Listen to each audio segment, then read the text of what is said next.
Hello, everyone. This is the Parks Academy, where we discuss and celebrate all things theme parks related. We focus mainly on Disney parks and resorts in both Anaheim and Orlando.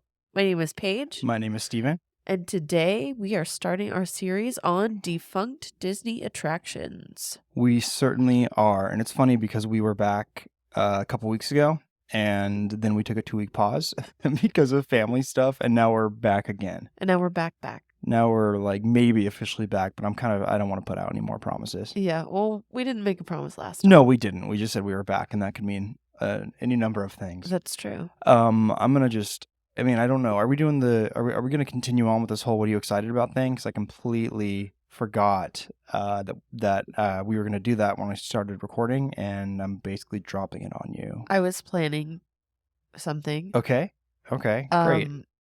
So here's a fun fact about Steven and I. When we stay in hotels, our guilty pleasure is watching TLC shows.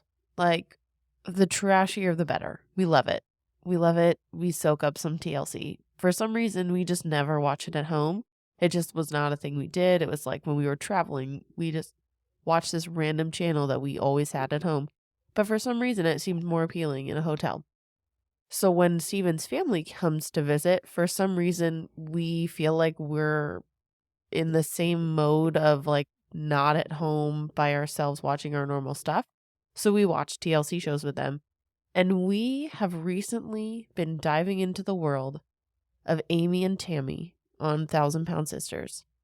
And it is fantastic. Yeah. I'm excited about Amy and Tammy. Yeah, we got a little Slayton sister fever. Shout out to Amy and Tammy. We will most definitely mention you in this. Please listen to our podcast. Oh my gosh, it's an interesting show. I want to clarify, people, that this is twofold. One, I am not in any way making fun of these people. Like, this is genuine. I really do feel so sorry for them at the beginning of this show because we started it from the beginning. And they are working on the journey of getting gastric bypass. So they have to lose a certain amount of weight to do that. Mm-hmm. And I am rooting for them all the way. So we are just now on season 2. And I love these people. I am so invested. Like, I want to be friends with them. Yeah, we started watching it when we were in Maine last year, and we watched Tammy's wedding. It was kind of like season 5. Yeah, it was like towards the end, season 4 maybe. Yeah, so now we've gone back to the beginning. Yeah, back to the roots. That's funny. I did not think you were gonna say that at all. Actually, well, I'm excited about that. I'm also excited about the Orioles.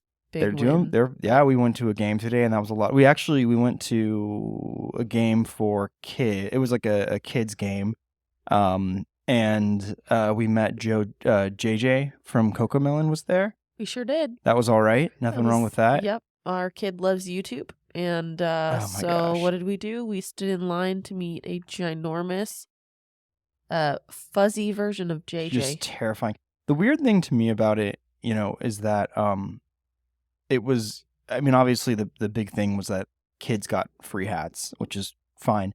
But when they showed off the 2 like marquee characters, it was JJ from Cocomelon and also Red Power Ranger.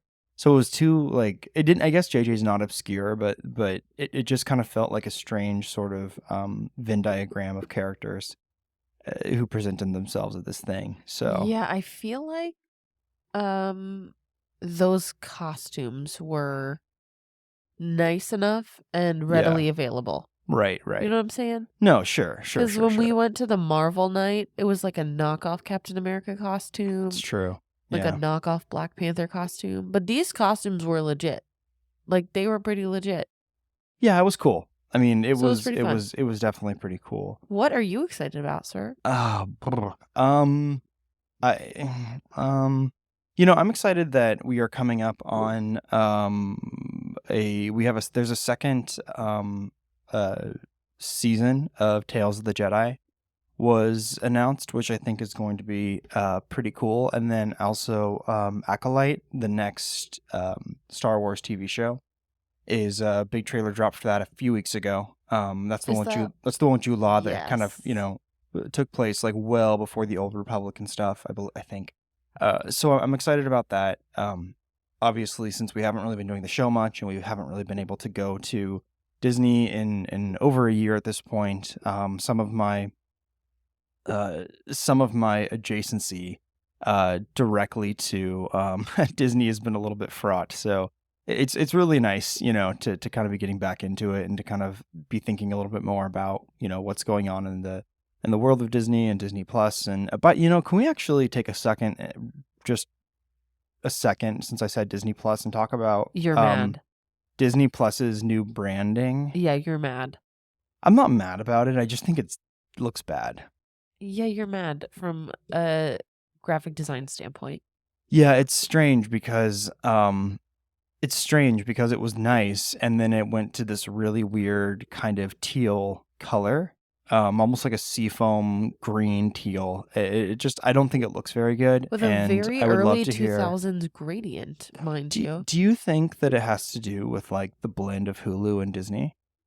I feel like, and I have not seen anything about this, so there could very well be information out there about exactly why they changed the branding. I feel like too many smart TV apps are Mm-hmm. the same shade of blue. Yeah, that's So, true. so I That's totally think true. the combination of this rebrand where Disney Plus and Hulu are one, and you've got like this blue and this green, and now we're making it this teal color. Mm-hmm. It also helps them to have a new color that It stands out from all the other blue apps. It actually changed. This is an article from Inc.com. It changed color to blend the green and the blue from Hulu and There Disney it is. See, as I just said one. that. Yeah.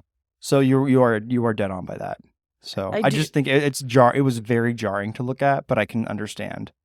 I guess now I can kind of understand why it's that way. Yeah, just weird. I cannot get behind the fact that when you log on to Disney Plus, you Mm-hmm. see like Everything that's not, Deadpool yeah, and what was it called? Poor Things. Poor Things. Yeah. Yep, that's on there. Like, The bear. It's strange. It definitely feels a little bit out of character and out of place. But I mean, it also took me a while when Disney was very first announced. Disney Plus, excuse me, was very first announced, and like Jeff Goldblum was one of the characters that you saw from his whatever TV show he did. So I guess it just takes some getting used to. I just think it's a strange sort of mixture of those two properties. I can't take credit for this because I saw it on the internet somewhere this week. Mm-hmm. But someone brought up the fact that they canceled the Lizzie McGuire reboot because it was too quote unquote mature for Disney Plus. Interesting. And now they've merged with Hulu. And like, if you can see Deadpool on Hulu/Disney Plus, we want a Lizzie McGuire reboot, people. That's not more mature than Deadpool, I promise you that. Or Poor Things, like for crying out loud. Yeah, it would take a lot to kind of out mature Poor Things. Yeah. What in the world? Give us the Lizzie McGuire reboot that we desperately want. Yeah. That's all. End rant. All right. So let's dive right into Superstar Limo, the very first defunct Disney ride that we're going to be talking about. So this ride, for those of you who are not familiar with it, it opened up in conjunction with the opening of DCA, Disney's California Adventure, and the Hollywood Pictures backlot in February 8th, 2001. It's a dark ride. It was a dark ride, and it was only about 3.5 minutes long, so kind of a very short, very, very simple ride. It kind of came out of the gates missing because in an article, guests were seen to have called it unfunny, instantly dated, and creatively starved. Denver's Rocky Mountain News called it whelming, and they clarified by saying that it is worse than underwhelming, which I thought was kind of funny that they had to do that. It really kind of, it has a really storied history behind it, and it was one of those rides where there was a lot of different sort of renditions and styles before they actually got to what they got to. So again, it opened up February 2001. And essentially, the premise of this ride is that guests are the celebrity in a limousine arriving in Hollywood, and they are slowly driven around the city where they encounter a lot of different celebrity figure animatronics. And again, I mean, just it could not have received any worse feedback than it did. So the original concept for this ride actually was that it was going to make riders, it was going to essentially turn riders into celebrities, attempting to evade the paparazzi on a wild high speed chase all throughout Hollywood. And part of it actually, which would have been really would have dated it, is that it would have contained video clips of Michael Eisner as his role of CEO or a Disney chairman at that period of time, and he would have started and ended the ride. And so essentially, what was going to happen was that he would have greeted riders as they arrived at LAX, the Los Angeles airport, and remind them that they were yet to sign their big contract with Disney. And he was going to be waiting for them at the Chinese theater with a contract, but they had to escape the paparazzi first. And so at the end, he would appear and basically tell the riders that they had been caught by the paparazzi cameras, and so therefore their contract was null and void. And then riders had to exit to the gift shop where tabloid newspapers featured their photographs, basically saying that they washed out of their contract with Disney. So really weird. Yikes. Yeah, I mean, it's in a way what's weird too about this ride that kind of caught me was that you always lose whenever you ride it. So like the whole goal is you want to go get your contract to be a big celebrity and Hollywood star, but you end up just losing the ride every time you go on it. So I honestly don't understand like why it would have been why exactly it would have been very interesting or compelling for people to ride on. Well, clearly it wasn't. No, exactly. However, I mean, there was obviously so evading paparazzi in 2001. As this ride was being developed and created, in the late 90s.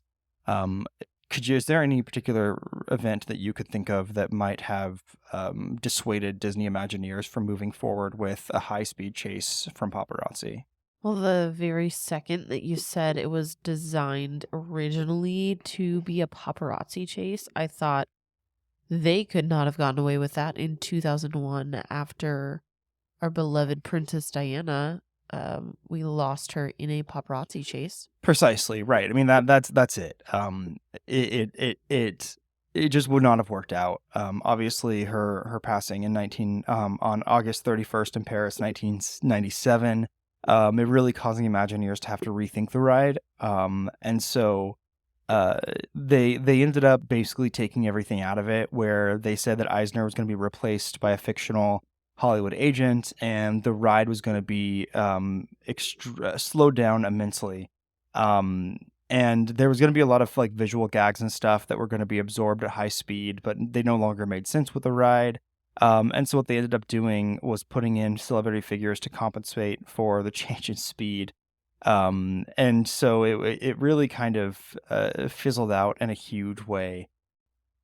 One of the things that I thought was so weird was that as they were going, would you like to hear some of the gags that they were going to be doing? Yeah, I can't even imagine All right, how so bad these are going to be. there's not like a ton of them that have there's really not a ton of them that go into specifics, because obviously it didn't it didn't pan out. Right, they never happened. But one of the bigger scenes that it was written about was that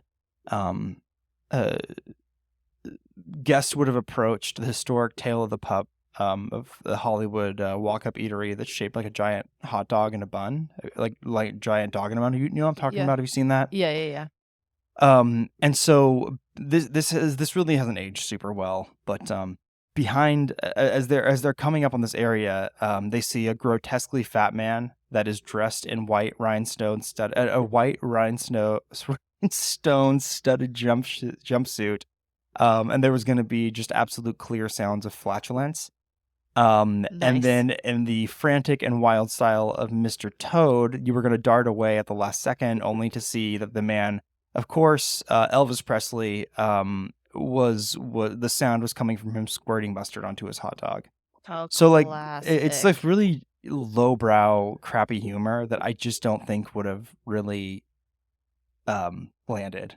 Right, like who is that joke for? I don't think anybody Who If I'm on a Disney ride, I don't want to see a mustard fart joke. with like fat Elvis Presley. It's nothing. And it's really nothing. So Bizarre. yeah, it's not good. I mean, it's really, really, really not good. Um, the other thing too, so okay, so they ended up, scrapping all of that, of course, and so what they ended up going with was, Superstar Limo that was short, and it was slow, and it was tucked away with one of the most, grotesque and ugly, uh, like what, showcases or like facade in the front. So Superstar Limo essentially, when you when we looked at it, an image from the front of it, I mean, it absolutely screams cheesy. So it's got like you've got it it's almost like all these buildings are just kind of like stacked on top of each other. So you have something that says Angel's Flight with like a railroad going all the way up to what looks to be like a theater. You got all these weird kind of geometrically off buildings, kind of, you have everything from like, Spanish style architecture to high rises to um, like Chinese architecture. It's just this weird kind of hodgepodge of buildings. Um, so it's strange. It really is just not a great looking building, and obviously the ride just fell flat. The queue, interestingly enough, I mean, it was almost full of like wooden cutouts. So like there's this one scene when you're walking directly through the queue where it's a bunch of really gaudy looking luggage that all says LAX on it, and then a bunch of Oscars that are like tied up and bound with brown parcel paper. Of course, you had Joan Rivers, a very upsetting looking, almost like a busy town looking puppet of her on the television, talking and saying that you're Hollywood's newest sensation and you're going to be a big star, bigger than Madonna, bigger than Leonardo. Um, it's strange. And then of course, the limos themselves are like this deep kind of like a red wine purple with a bunch of gaudy gold stars on them and stuff. And again, I mean, it absolutely could not have been more um uh, just dated and kind of ugly in the Yeah. way that it was all put together. And I never rode this. I don't. You obviously didn't, but No. I never got to. I never rode this thing. Yeah, it looks like it was designed for old people in the 90s. Precisely. Like the Right. whole thing, it is chaotic, it's cluttered, it is very, very dated, even then, even for 2001. And these celebrities, are you going to talk about which celebrities were chosen? Yeah. Because We're gonna go through everything. We're gonna what go through the in the whole thing. world? It's so random. It's So so random, and some of these are horrible. They don't even look like them. so the narrator of this ride, the chauffeur at first, they tell you, that you have to keep your arms, legs, and egos inside the limo at all times, and then a picture phone rings. Like it's legitimately a picture phone, like how you would have in the 90s, in your Oh. car. And then the chauffeur says that there's a collect call from you, it's your agent, and the picture phone rolls up, and it is the sleaziest looking dude. Again, it's another like very strange kind of puppet looking guy with, greasy dude with a fat cigar and his giant chain and his shirt unbuttoned. This dude's name is Swifty LaRue, and when he comes up on the phone, he says, I'm not going to even try to do a greasy voice, but he says, "Swifty here, babe. Welcome to Hollywood. Looking sensational as always." And then he blows you a kiss. And then he says, "Listen, I'll have your contract for you at the premiere, okay? Just get to the Chinese theater pronto, you hear me? Everyone's waiting, capiche? Now, don't be late, babe. And then he blows you another kiss. So already we've kind of got a little bit of a uncomfortable, a little bit over-friendly uncle Yeah, that's pretty creepy. named Swifty LaRue. You looking this guy up? Have you seen him? Oh, I saw him. Yeah, Swifty LaRue is gross. There's just no two ways about it. So, This whole thing just starts out on a sour note. yeah, I mean, obviously, I would venture to say that in 2001, you probably weren't going to be getting the same sort of response about overly familiar talent agents, but but it's But it's why still did they just like choose? sleazy and gross and I have two questions. One, why did they choose like a New Yorker guy if this is Los Angeles? mhm. And two, why did they use a weird puppet animatronic on this video call? Shouldn't they have used a human? I don't know. It's really not great. So bad. So as you're going through this ride, you end up in a lot of different little areas, and the first thing that I want to point out is that where was it here? So the first thing that shows up is that I want to point out anyway is that the route that you take throughout this whole ride is very strange. So if you're looking at an actual map of this thing, and I sent it over to you to look at, you basically start in at LAX ground transportation, go through a tunnel, go to Beverly Hills, the Sunset Strip, Bel Air, Malibu, and then you end up at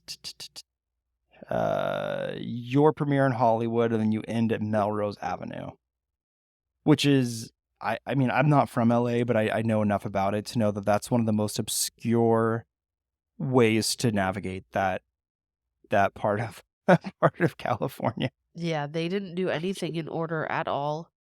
And the people that are in each of those areas are so random. There's also, can we just mention for a second that after you leave Malibu, there's just this random blackout room Mm-hmm. before you see the paparazzi where there's just like tattoos. Yeah. Yep. Just like projections Mhm. of the most standard tattoos you can think of. Mhm. Like an old rose with somebody's name on it, or a heart with mom written in it. You know? Yeah. What? Who decided that? Who decided that that was fit for a Disney ride? I don't know. Let me look up the lead Imagineer for Superstar Limo. Somebody has bless to. their heart. Well, while you're looking that up really quickly, you know what this actually reminds me Bruce of? Vaughn. What does it remind you This of? reminds me of when you go to like the state fair Yeah. and they bring in a dark ride that you actually get to sit in like a janky little vehicle and maneuver through like one of those really low budget haunted house things Sure. where you ride through kind of like Mr. Toads or something, but the really temporary ones that they set up for the state fair. That's what this ride reminds me of. And this is supposed to be Disney quality. Like, no wonder it only lasted a year. Not even. We'll get into that. Right. So Bruce Vaughn was the co-lead Imagineer on this ride.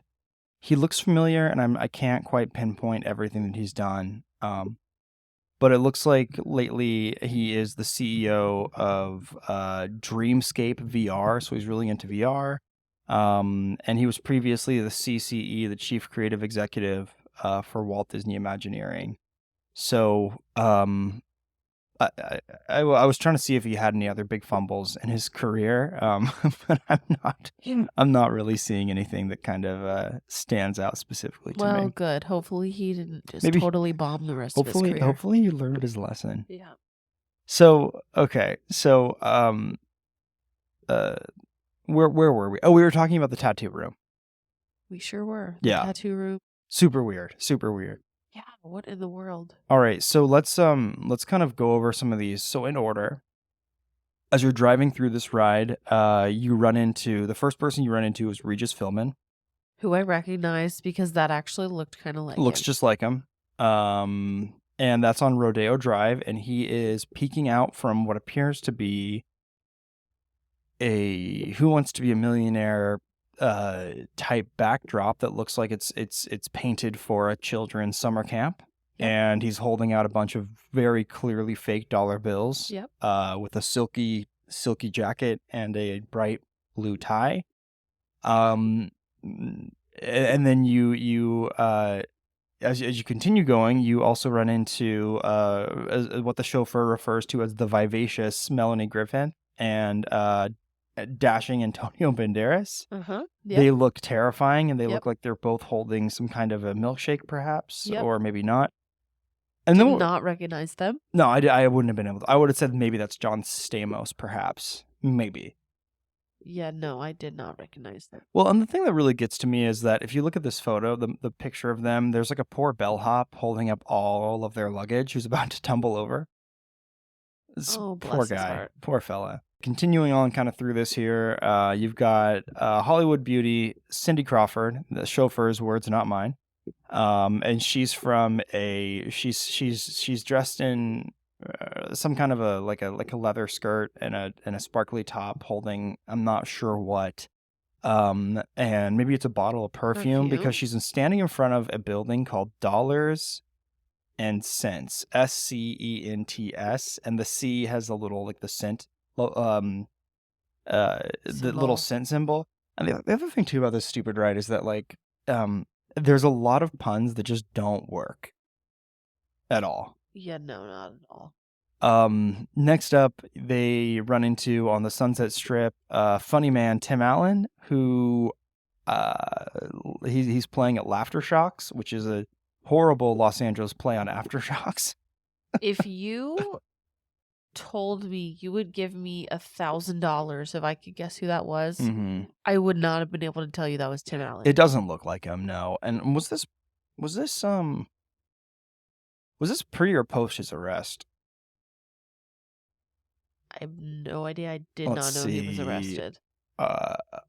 He was arrested in 1978. You know about this? No. Yeah, he was arrested at the Battle Creek International Airport for possession of cocaine. Oh, well. Yeah, no, you've probably seen his 70s mugshot were before. rough. He's got his mustache. He's looking good. He's looking crazy. He looks young. No, yeah, no, it's 1978, man. This was the old days. Yeah, wow. For him. So yeah, that I mean, how in the world am I supposed to recognize that? Yeah, it's bad. It doesn't. I don't think it tracks. I like think at all. it looks more like Seinfeld than it does Tim Allen. No, it does not look like Jerry Seinfeld. It doesn't look like either of them, but it looks more like Jerry Seinfeld if I saw this was supposed to be a comedian. Yeah, I was trying to think. I was trying to put my finger on who I think that looks like, and I can't really think of anyone off the top of my head. I mean, maybe Gary Shandling, maybe. Yeah, this whole thing is just tough. It's tough. So let's just keep cruising through these terrible celebrities here. So moving on, they have Jackie Chan standing up on top of next to like a guitar. I could not tell who that was watching the ride through video, but looking at the still shot, you can tell looking at the still. I can tell mostly because of the pose. Right, I can tell because of the whole thing. Still. All right, so we go by great. Jackie Chan, and then our picture phone rings, and it's Swifty LaRue saying, "Hey, where are you? I repeat, don't be late." And then he audibly says, "Kiss, kiss," and then blows you 2 more kisses. So thank you, Swifty, for that. We swing into Bel Air, and apparently the streets are paved with royalties and hype. And we go right by Drew Carey, who, for whatever inexplicable reason, is selling maps to stars' homes. I have zero idea why on earth Drew Carey would be selling maps to stars' homes. What was he doing in 2000 other than like, whose line is it anyway?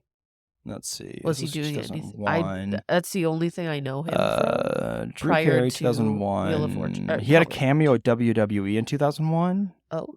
You know, I did actually recognize him. He had the Drew Carey show. The Drew Carey show? Was it like a comedy sketch show?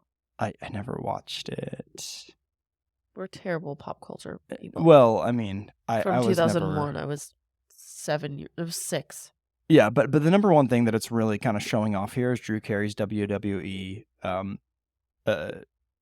debut in 2001. So, well, you know what? Now he's on The Price is Right, and he does a great job, and he's lost a lot of weight. Yeah, so there you go. This doesn't even look like him anymore, but I did recognize that this was him. So, Kudos to that. At least I could tell who it was. So as you're continuing through this terrible ride after that, as you're exiting out of Bel Air, there's a genie's house, or like Aladdin's house with a genie in front of it, and you hear a bunch of information from sponsors saying endorse our soda, sell our sneakers, just sign here. There is another. Your chauffeur says pool party, hold your breath now, and there is a uh sort of early 1900s dressed woman with giant floaties and an orange polka dot floaty with Donald Duck's face on it. Really crazy. Super super upsetting. Swifty LaRue pops back in and says, "Come on, be Swifty's favorite star now and get here." Gross.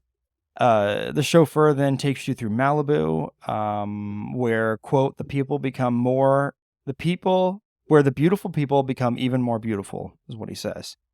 And then this is the strangest part to me. As you're going through this area, there's a crystal ball, okay? And it says, Angels, execs, producers beyond, give us a sign that green light is on, which is a complete rip off. Well, not rip off. It's a nod to Madame Leota Right. in Haunted Mansion. So I don't know why they tried to force that in there, but doesn't make any sense with the entire plot of this.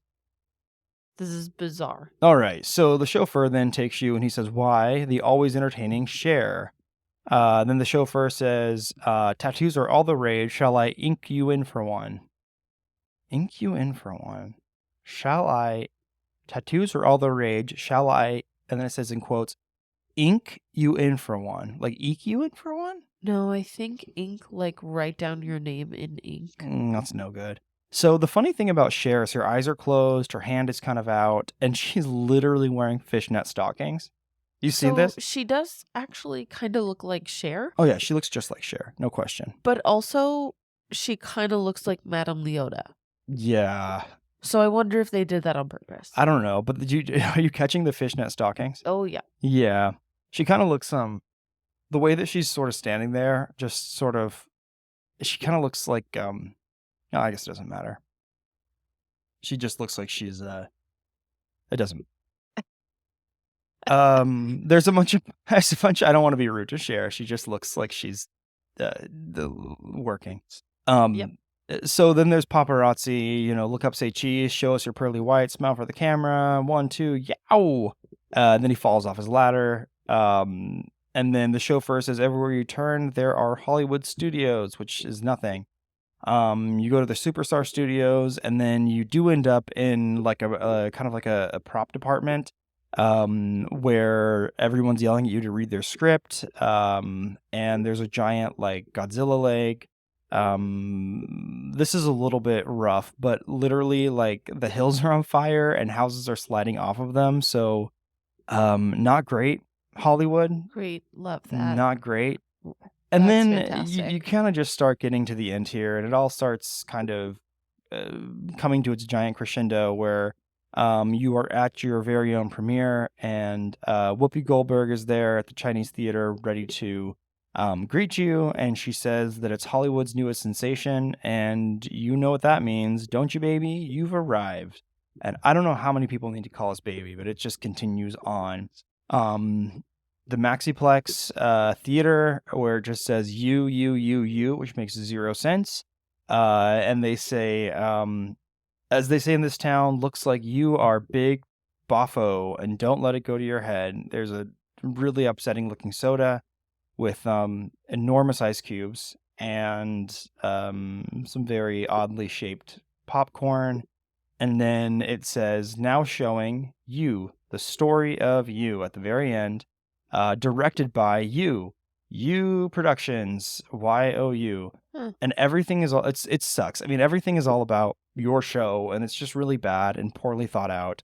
And then as you leave, once again, as you're kind of going through, your phone rings one more time, and Swifty says, congratulations, kid. They love your movie. Wow, you are a superstar. It's big time, boffo. I see your name in lights. And then he blows you another kiss, and he says, I love you. And then they say, ladies and gentlemen, Hollywood's newest sensation, And the chauffeur ends it out with, "Don't you looking on camera. Now that's what I call a superstar. Let me grab some popcorn because I know I'll be seeing a lot of you in the movies. Your ride is over. Do you feel like a superstar now?" Good thing it's over. So Holy cow. yeah, it's a journey. It's a journey. It's something. And then Swifty and the Roo just says he loves us, which I don't know. I guess that's Thanks, good. Swifty. I guess that's good. Thanks, Swifty. We appreciate it. I guess he's tough. He's greasy. He's crazy. He's just greasy. That's the only word I have to describe him. So, And he's a puppet. So what are your he's just a immediate thoughts greasy on this whole puppet. thing? I mean, there's so much more to talk about, but what are Oh, your kind of gosh. immediate sort of feelings? You know, some of the celebrity choices, Regis was huge in the 90s, early 2000s. Like, Mhm. totally understand that. Tim Allen's got the Disney connection. Yep. You know, I totally get that one. Mhm.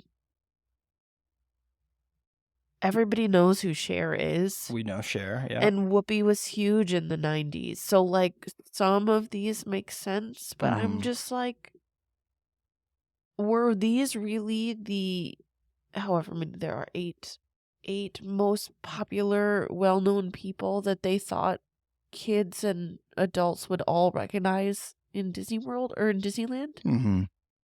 Like, who was in the board meeting? Nobody, man. Asleep at the wheel. Like, those are my thoughts, and I already shared, you know, it Yeah. seems like a temporary carnival ride. So this is without question, probably one of the most controversial rides in all Disney parks, and it was open from February 8th, 2001 to January 11th, 2002. Okay. And it also got, just bear with me on this one. It got shorted a day or two as well because we know that like Disney closed during 9/11, which kind of leads me to think that somebody, because of the way cell phones and everything worked back then, somebody probably heard of 9/11 for the first time getting off of Superstar Limo. Dude, that is crazy. Isn't that crazy to think about? That's crazy. You know? I mean, just awful stuff. So it shut down, obviously. Fans hated it. It got some of the worst press. It was just absolutely no good. And it just didn't work. Obviously now, as most of us or all of us should know, that it was replaced by Monsters Inc. Mike and Sully to the Rescue, which is a fine ride. Right, it's fun. It's fine. You know, it's cool. It serves its purpose. Kids know Monsters Inc. Millennials know Monsters Inc. So yeah, it's fine. It's okay. But as before they settled on that, there was actually going to be two other things that they were going to replace it with. So they were actually going to replace it with Goofy's Superstar Limo. That was one of the Oh. two concepts. What? That would have actually been really fun. Yeah, and so what it was going to do is it was going to replace all the celebrity cameos with Mickey and Friends and feature over 100 unique Disney characters. Why didn't they do that? Well, because their plan was to actually save money, and they were going to obtain the figures from Disney Store locations that set up on the ceiling. No. Yeah, that's 100% what was going to happen. What the So back in the Betsy? 90s, in Disney stores, they had these really crazy figures, and they would sit in the windows too. But they have these little figures that like sat up kind of all around the premise or the whatever it is, the like interior of the shops, and it was just a bunch of very kind of weird looking Disney characters. They had like Mickey Mouse and Donald and everyone. And so it was essentially just going to be these really just tragic looking figures that were just going to be standing around and doing absolutely nothing. Well, I guess I'm glad they didn't do that. The second concept would have been Miss Piggy's Superstar Limo. And it would have focused on the Muppets. And here's the thing about this that actually would have been kind of fascinating is that it was going to basically constantly be, it was basically going to be evolving continuously. And so the idea was proposed is that it was going to give a unique take on installation, and that the ride was actually going to reopen as Superstar Limo, but when every day or whenever you went into it, it was always going to be a little bit different, and different Muppets were going to be like fixing the ride as you went through it. What? So it was going to be like Muppet construction workers working on the new scenes. And over the course of several weeks, the Muppet characters would be replaced by, the Muppet characters would be replaced, and then new figures would show up, and that was kind of going to be the idea until it was finally completed. So they were basically going to say, you guys have a once-in-a-lifetime experience or opportunity to experience, rather, a Disney ride in Limbo. What in the world? So obviously that didn't happen, and then we just skip right over to My Consoli to the Rescue, which opened January 2006. So there was a 4-year gap where nothing was there. And what's super weird about this is that to save on installation, a lot of Superstar Limo was actually reused, and a lot of the figures were reused. And so basically the Los Angeles cityscape was just repainted in the style of the opening credits of the film. And most of the celebrities were just completely redressed as CDA agents, and famously Regis Philbin was just redressed as Randall Boggs peeking out from behind a door.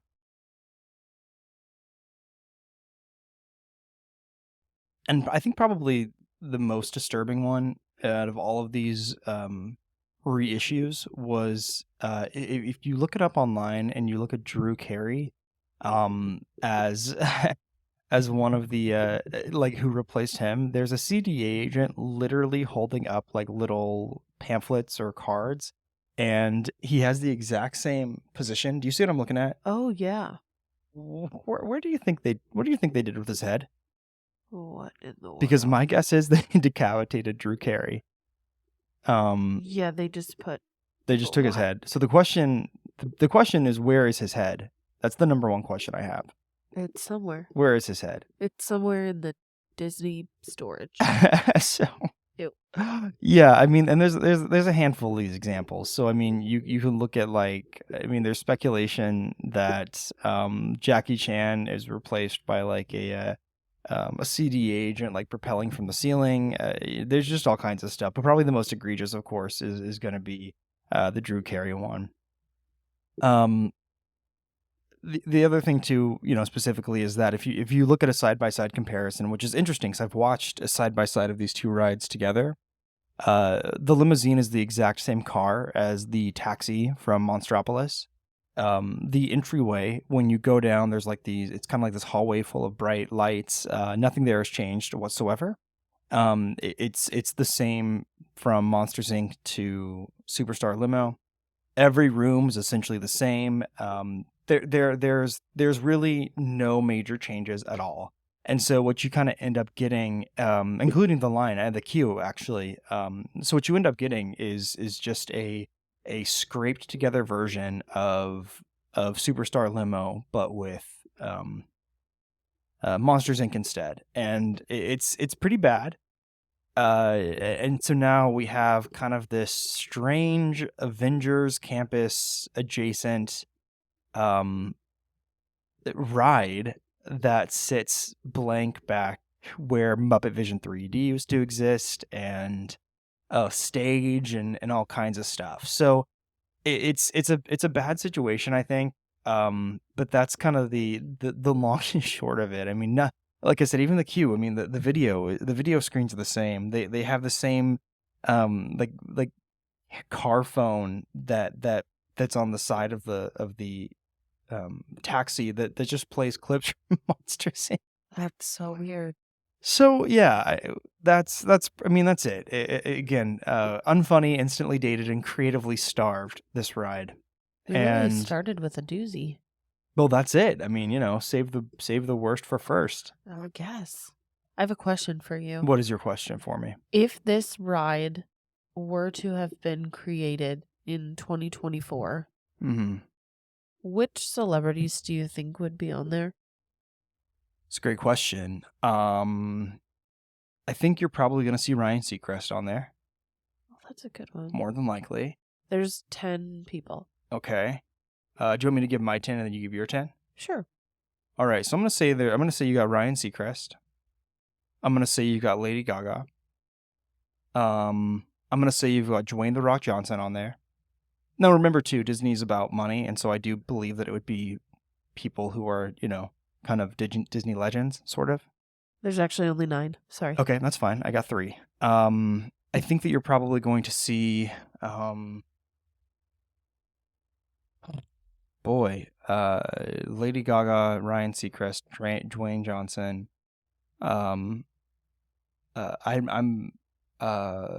I can't really think. I think we might need to tag team on this. Okay, because what do you think then? I don't know that I could come up with 9, but I feel like we're talking 2024. Taylor Swift's going to be in there. Okay, there you go. There's just no doubt about it.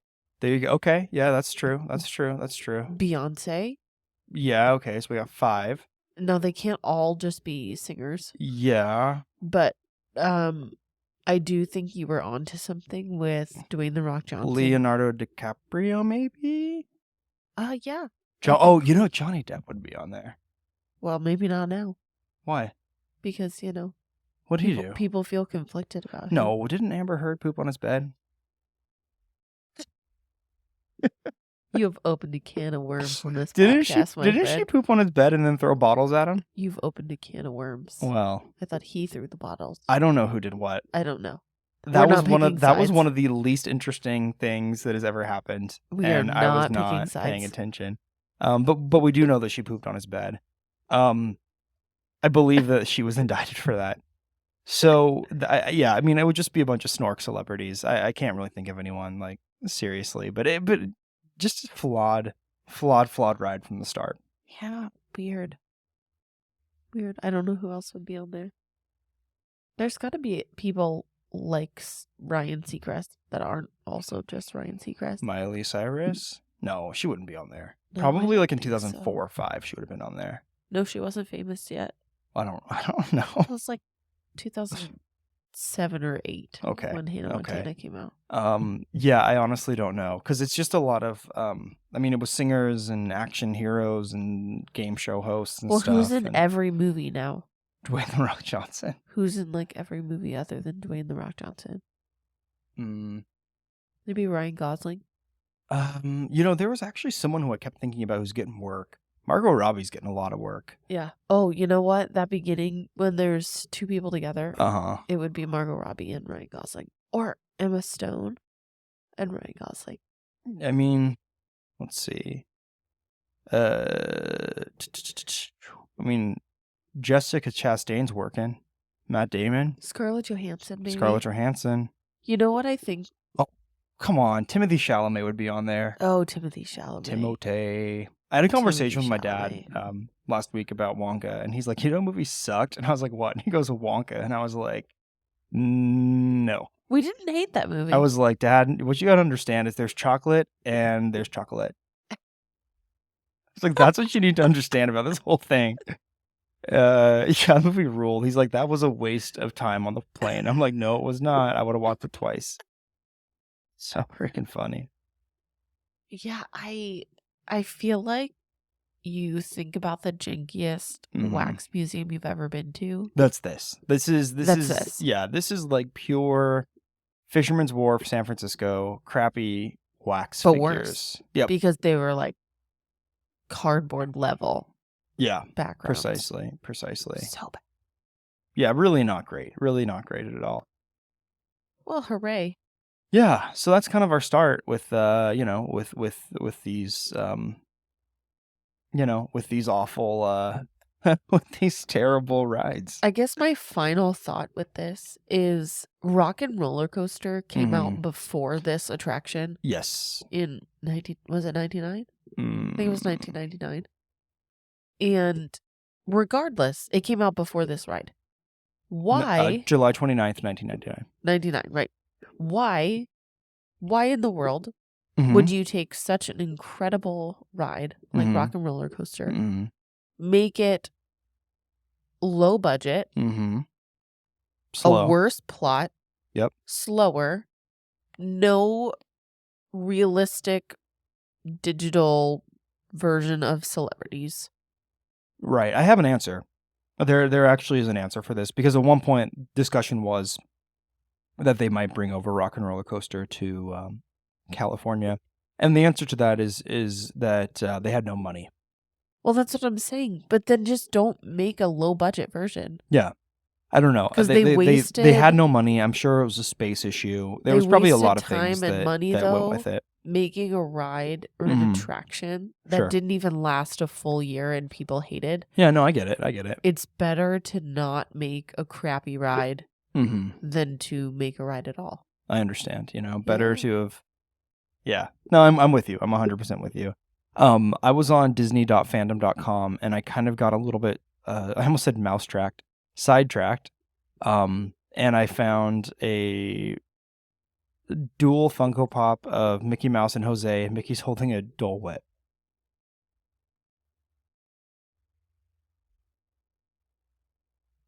How cute. Yeah. I That awkwardly long pause was because I had you to had to turn like turn around. my literal body all the way around so I could see Steven's screen. Yeah, we had to like switch up the way that we are currently doing our podcast setup, because we used to like record in our basement, and then we recorded at our kitchen table, which was not sustainable. And now we are in my old office, which is kind of now a multi-purpose, nothing goes on in here room. So it's good. It's kind of like our podcast space right now, It is. which is fun. Do you have any final thoughts on Superstar Limo, or anything that you would like to talk about with what we're going to be doing in the near future? I mean, I do feel like from my vantage point, I don't want to just put out,